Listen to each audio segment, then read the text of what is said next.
Pemirsa, kita masih dalam Indonesia Lawyers Club. Sekarang saya ke Pak Jamal Aziz, anggota Exco PSSI.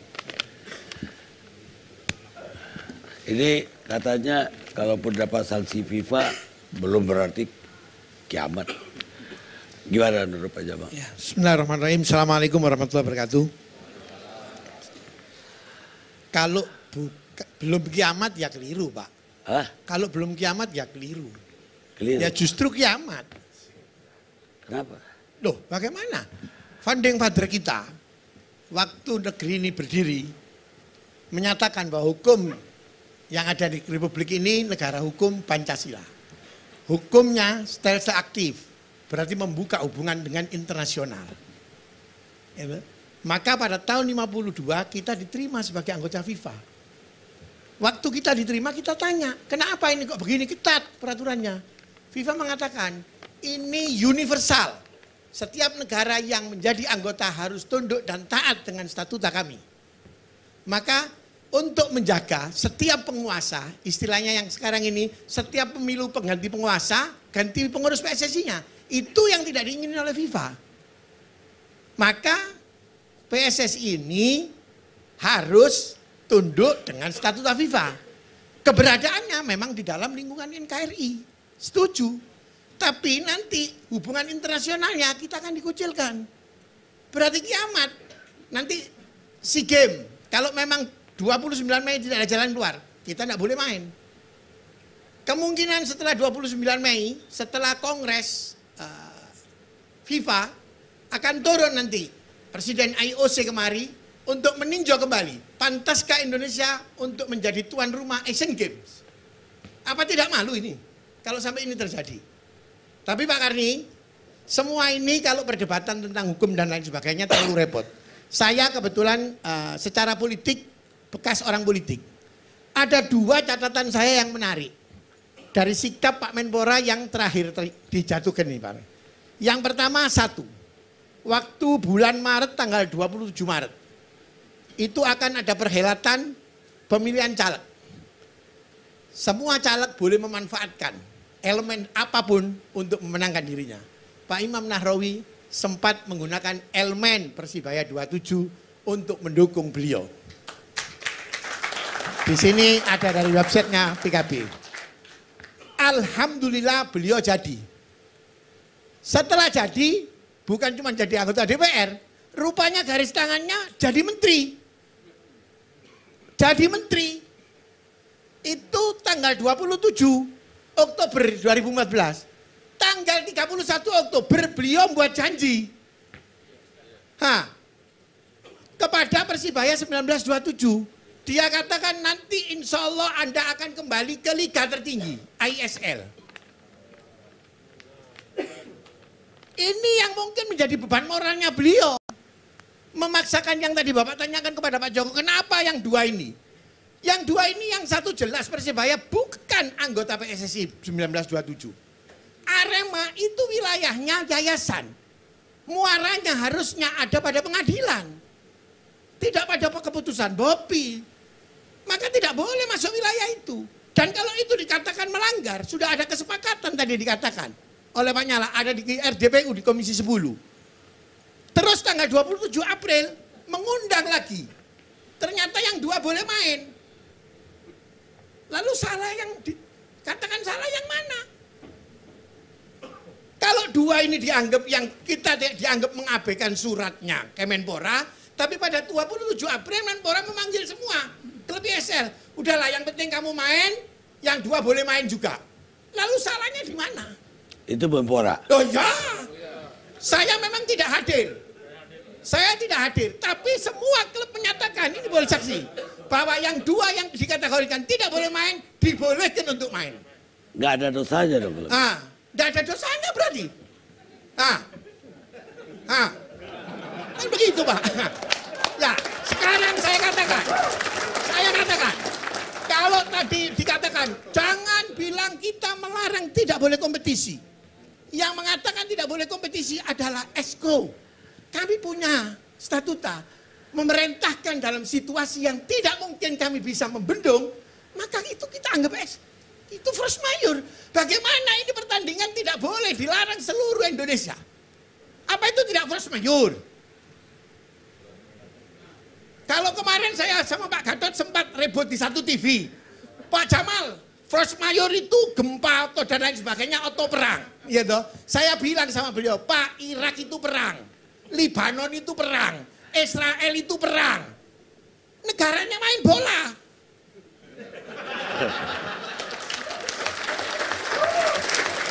Kita tidak ada perang, kita adem ayem. Yang pusing rakyat cari 9 bahan pokok. Menghadapi besok lusa ada Pertamax, Pertalite. Harga tidak menentu dan lain sebagainya. Sedangkan bola ini multi efek. Yang Bapak perlu tahu ada 782 klub berhelat di bawahnya PSSI. Kalau satu klub membawai 50 orang saja sudah berapa ratus ribu. Kalau punya keluarga 3 orang berapa? Kalau itu dihelatkan semua berapa juta? Dan ini hiburan satu-satunya. Negara itu tidak harus membunuh, membina, membimbing, memfasilitasi. Semangatnya terlalu meluap-luap. Ada jawabannya Pak Dewa? Ada jawaban? Oke, terima kasih Pak Jamal. Karena terlalu sering ya kami itu berdebat sehingga sampai tahu hafal-hafal titik-titik di mana gitu. Yang pertama adalah pada Pak Lanyala, terima kasih dari komentarnya, tentang masalah intervensi ke Polri. Itu bukan intervensi, itu sudah termuat dalam keputusan Menpora tentang kegiatan keolahragaan PSSI yang tidak diakui. Di situ ada poin yang menyebutkan, jadi dampak dari keputusan ini berarti perangkat pemerintahan tidak memberikan izin untuk itu. Satu, clear, bukan intervensi, mana mungkin Kapolri itu diintervensi.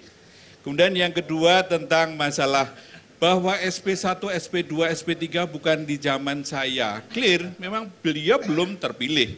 Tetapi kan kita bicara mengenai the whole entitas, kita bicara tentang kegiatan keolahragaannya. Itu tidak bilang kepada Pak Johar Arifin, tidak tidak bermilik kepada Pak Lanyala dan sebagainya. Tapi setelah tanggal 17 April itu sudah dibekukan, itu berdampak seterusnya. Kemudian yang berikutnya, tim nasional tidak akan berlaga di berbagai event internasional. Sekali lagi kami mohon dengan sangat, kita baca lagi baik-baik di keputusan tentang pembekuan. Di situ disebutkan dan juga kami laporkan kepada FIFA. Kita make sure bahwasanya untuk kegiatan event-event internasional tetap kami dorong. Bahkan kompetisi pun juga tetap kami dorong. Kemudian tadi juga disebutkan tentang kesepakatan DPR. Memang betul pada saat Pak Nur Rahman, Bobi ketemu dengan beberapa pimpinan anggota Dewan dan Komisi 10, itu ada catatan. Tetapi pada saat tanggal 6 April, sekali lagi 6 April, ada raker antara Menpora dan kemudian Komisi 10, itu sudah jelas kesimpulannya bahwa 18 itu boleh main, tapi dengan 2 catatan. Artinya yang 2 Arema dan Persebaya itu dengan 2 syarat. 1, rekonsiliasi di antara mereka harus diselesaikan. Dan yang kedua nanti sambil tadi yang disampaikan Pak Lanyala betul, itu sampai 1 putaran itu rekomendasi special treatment ambil jalan. Kemudian jadi tidak betul kalau kemudian kami melangkahi DPR. Kemudian kalau yang berikutnya adalah bahwa Persebaya itu merujuk bahwa kami memaksakan pada Persebaya 27. Enggak juga. Kalau kami arogan, abuse of power, itu Persebaya 27 langsung kami tetapkan harus ikut. Tidak ada, mereka sudah demo nggak bisa. Nah ini yang terakhir, ini yang perlu saya hati-hati jelaskan. Mungkin Pak Lanyala juga harus sadar, pada saat beliau menjadi ketua KPSI, sekali lagi, pada saat beliau menjadi ketua KPSI, beliau sendiri yang men-challenge, dapat sanksi FIFA nggak apa-apa. Karena alasannya adalah waktu itu struggling, bersebelahan dengan PSSI. Sekarang jadi masalah, jangan kita kemudian membolak-membalik bahwa kondisinya akan menjadi berbeda. Kemudian Pak Joko Driono tentang masalah sistem lisensi. Memang betul, yang diatur di FIFA Club Licensing Regulation itu diatur lisensi. Tapi sekedar Pak Karni tahu, yang namanya Bopi itu bukan lahir baru kemarin sore. Bopi itu sudah ada sejak tahun 2009. Bahkan jujur kami akui, ini kesalahan Bopi juga. Dulu yang namanya rekomendasi itu ibaratnya hari ini masuk dokumen, besok keluar rekomendasi, lusa kemudian keluar izin dari polisi. Pak polisi nggak salah, tapi rekomendasinya itu yang kemudian BIM Salabin segera muncul. Kemudian tadi disebutkan Pak Joko tentang masalah independensi, kami setuju. Tetapi di beberapa pasal yang diatur di dalam FIFA Club Licensing Regulation itu juga dirujuk tentang kepatuhan pada national law. Misalnya kayak pajak, kemudian beberapa aturan-aturan lain. Kemudian juga disebutkan tentang tadi memang niatnya benar, corannya beda. Kami itu tidak membuat aturan-aturan yang lain, tinggal mengcopy paste. Kalau boleh saya menyinggung suratnya FIFA tanggal 10 April yang lalu. Bahkan Kemenpora dikritik melakukan tambahan yang disebutkan additional kriteria. Untungnya saat itu tidak kami copy paste, karena poinnya adalah di situ ada yang grade wajib itu ada. Kami itu menyebut, kalau istilahnya Pak Joko mengatakan tadi mencekal mungkin terlalu ekstrim, tapi oke lah, itu hak dari Pak Joko. Tapi poinnya adalah PSSI itu Pak Karni punya yang disebutkan PSSI Club Licensing Regulation. Itu sudah disahkan, kalau nggak salah itu September atau Oktober 2013, kemudian diberlakukan November 2013. Kami itu nggak buat peraturan apa-apa, yang punya adalah beliau-beliau. Kemarin kemudian yang terakhir Pak Jamal Aziz, kita harus tunduk pada FIFA, betul.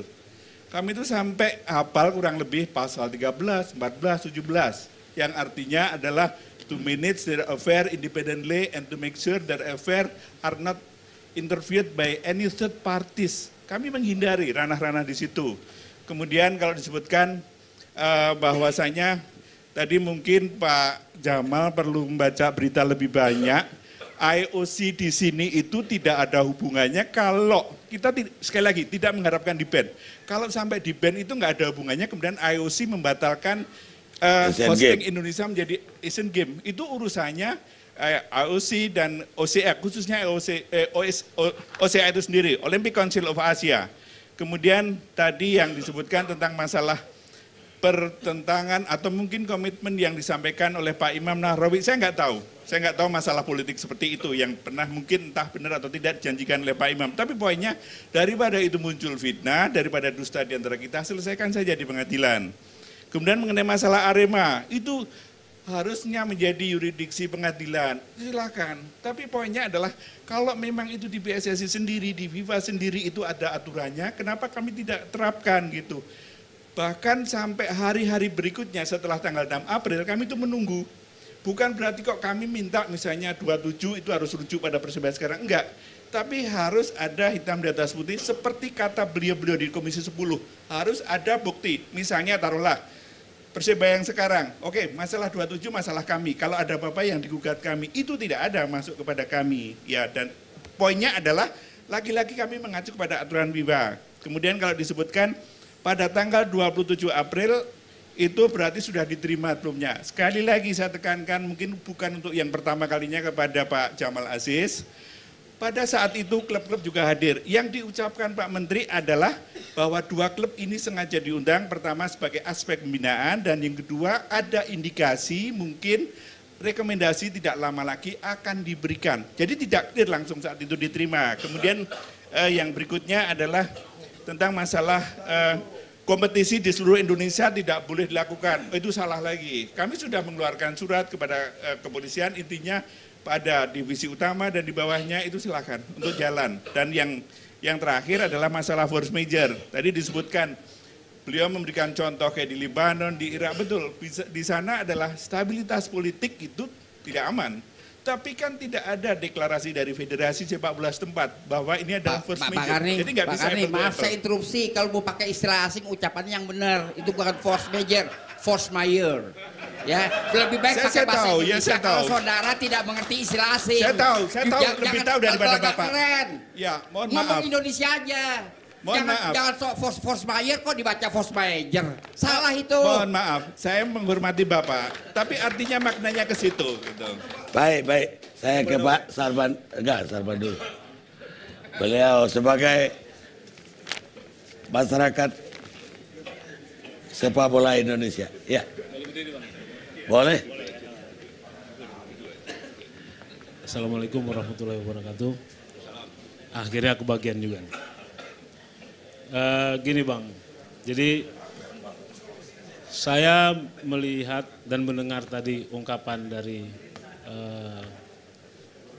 Pak JK, Wakil Presiden, bola adalah menjadi identitas, bola harus menjadi hiburan rakyat, dan bola harus menjadi prestasi. Tapi hari ini judulnya Bola Duka Sepak Bola Indonesia. Sedikit saya cerita tentang sepak bola di Indonesia. Sepak bola hari ini memasuki 3 fase. Fase pertama adalah sepak bola yang menjadikan nama bangsa Indonesia, sepak bola yang menyatukan kita dengan berkumpulnya Yong Ambon, Yong Celebes waktu di tahun 1930-an. Atas apa? Atas undangan Belanda. Mereka bermain, mereka berprestasi, Belanda mengakui, akhirnya anak-anak bangsa Indonesia berangkatlah ke Perancis karena ada penyelenggaraan Piala Dunia di Perancis. Mereka bermain, mereka berprestasi, pulang ke Indonesia, dilihat oleh Bung Karno, ini bisa menjadi alat untuk kita merdeka. Jadikanlah bola ini untuk menuju kita kemerdekaan. Fase Bung Karno, kita masuk fase menjaga NKRI. Digunakan oleh Pak Soeharto waktu itu, Ketua Umum PSSI harus jenderal, tidak boleh sipil. Itulah kenyataannya. Fase ketiga menurut saya inilah kenyataan, fase yang katanya demokrasi, tapi ini fase kehancuran yang menjadi tanggung jawab kita bagaimana kita bangkit. Saya melihat luar biasa penjelasan dari Sekjen PSSI periode 2011-2015. Luar biasa, ada Pak Lanyala dan Bang Ajis, Esko-nya. Tapi pada kenyataan kenapa Pak Jamal ya, sorry. Ya, Pak Jamal Aziz ya. Tapi pada kenyataannya, prestasi kita di titik nadir hari ini. Minggu lalu saya ke Brunei Darussalam, saya banyak menemukan tentang sepak bola kita, bahwa dari grafik ini, grafik kita dari tahun 1990 atau kita menurun terus. Yang lebih dahsyat adalah periode 2011-2015. Ini periode yang menurut saya yang harus kita bangkit. Kalau kita lihat lagi sumbangan FIFA, tahun 2010 kita masih menerima 500.000 US. Hari ini 2014 kita hanya menerima 250.000 US. Ada apa? Kalau saya lihat lagi Brunei Darussalam, pasca dia dihukum, dia mempunyai 3 proyek besar. Kantor yang megah, dia mendapat fasilitas membangun lapangan estetis untuk futsal, berikut hotelnya. Banyak proyek dia. Nah, kembali kepada Indonesia. Saya melihat ini adalah fase kebangkitan. Tidak ada lagi kita berpikir kemarin, tidak ada lagi kita berpikir berkonflik. Karena ini di titik nadir. Benar Pak Sarman, Ya. pembekuan ini justru perlu agar kita bisa bangkit. Ya, karena ini Pak, gitu kan. saya berkeliling Indonesia, Sabang sampai Merauke. Sampai di titik nol di Sabang. Apa yang saya dapati? Tidak ada pembangunan lapangan sepak bola untuk anak kita. Hari ini saya mengatakan sepak bola tidak ubahnya air aqua ini. Dulu kalau kita berjalan keliling kampung, kita dengan mudah gratis meminum air. Hari ini sudah berubah bentuk. Begitu juga sepak bola hari ini. Kita berkeliling kemanapun hari ini, kalau kita mau main sepak bola, ada 2 pilihan. Masuk SSB atau berbayar namanya futsal. Jadi ini kenyataan Bang, kenyataan yang nggak bisa kita hindari. Jadi lapangan itu menurut Pak Sarman, itu harusnya PSSI bikin. Bukan hanya, jadi gini, fungsi PSSI adalah Bang, ini saya juga komparatif dengan negara lain Bang, atau Malaysia lah kata. PSSI bekerja sama dengan pemerintah, bermitra dengan pemerintah. Contohnya, Ketua Umum PSSI yang Pemprov katakanlah datang ke Gubernur. Pak Gubernur, berapa jumlah penduduk kita, berapa luas wilayah kita, terakhir Pemprov atau pengurus provinsi PSSI mengatakan bagaimana lapangan sepak bolanya. Apakah itu dilakukan? Pada kenyataan menurut saya, lapangan sepak bola yang ada hanya 2 pilihan. Di komplek TNI Polri atau di sekolah yang cukup mahal. Ini kenyataan, Bang. Terakhir saya datang ke Sampit atau kemarin saya datang ke Sintang. Saya minta. Ini hasil penelitian, Bang. Bukan, ya. Jadi Ya, gak usah dijawab. Dengar dulu. saya datang ke Sampit. Anak-anak Sampit lebih mengenal yang namanya Liga Eropa. Karena apa? Mau main di mana kita? Ya intinya kita perlu revolusi lah. Ya, untuk intinya sepak adalah bola. gini, Bang. Intinya hari ini adalah rencanakan pasca kita dihukum oleh FIFA. Ada 3 hukuman FIFA. Ada suspend, ada mengundurkan diri atau dikeluarkan. Suspend adalah satu hukuman yang paling bisa kita ambil dengan secepat mungkin. Apa tidak tambah hancur kalau kita Tidak. dihukum? Kita lihat Brunei Darussalam lebih bagus. Kita lihat Irak pasca suspend di juara Asia. Lihat Yunani juara Eropa. Jadi kalau gitu kita perlu dihukum. Ya. Kita rehat dulu.